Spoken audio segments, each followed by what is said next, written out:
నైజాము సర్కారుడా నాజీల మించినోడా యమ బాధలు పెడుతూ బడివే నైజాము సర్కారుడా ఈ రెండింటిని కలిపి ఆయన ఒక పాటలు చేసింది గద్దరు సినిమాలో. తెనాలి ప్రతాప్ రెడ్డి నిజాం తొత్తు, నిజాం బ్రిటిషర్ల తొత్తు, అందరు రాజులు తొత్తులే. దేశంలో 560 మంది రాజులు బ్రిటిషర్ల తొత్తులే, నిజాం కూడా తొత్తే. ఆయన కింద భూస్వాములు, వాళ్ళ కింద రైతులు, వాళ్ళ కింద కూలి. ఇంత వ్యవస్థ ఉంటే అందరూ విముక్తి చేయడానికి అంత పెద్ద పోరాటం జరిగింది. అందుకనే బండి యాదగిరి కూడా గుర్తుపెట్టుకోవాలి మనం. బండి యాదగిరి నుంచి దాకా మధ్యలో పాషం యాదగిరి కూడా వీళ్ళందరినీ గుర్తు చేసుకున్నారు. సజీవ సాక్ష్యాలన్నా మీరు.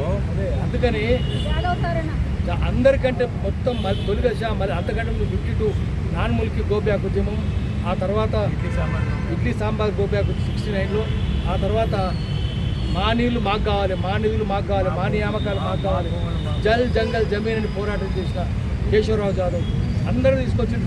జయశంకర్ హైదరాబాద్ తీసుకొచ్చింది కూడా ఆయనే.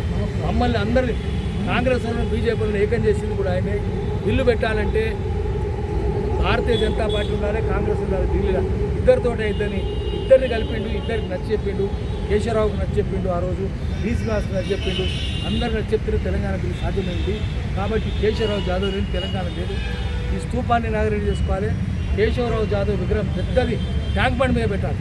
తెలంగాణ ప్రతీక ఆయన, తెలంగాణ ఆత్మకు ప్రతీక కాబట్టి ఆయన పెట్టాలి. అట్లా ఇక్కడ ఒక పలక కూడా పెట్టాలి. దీన్ని ఇనాగరేట్ సీఎం చేయాలి.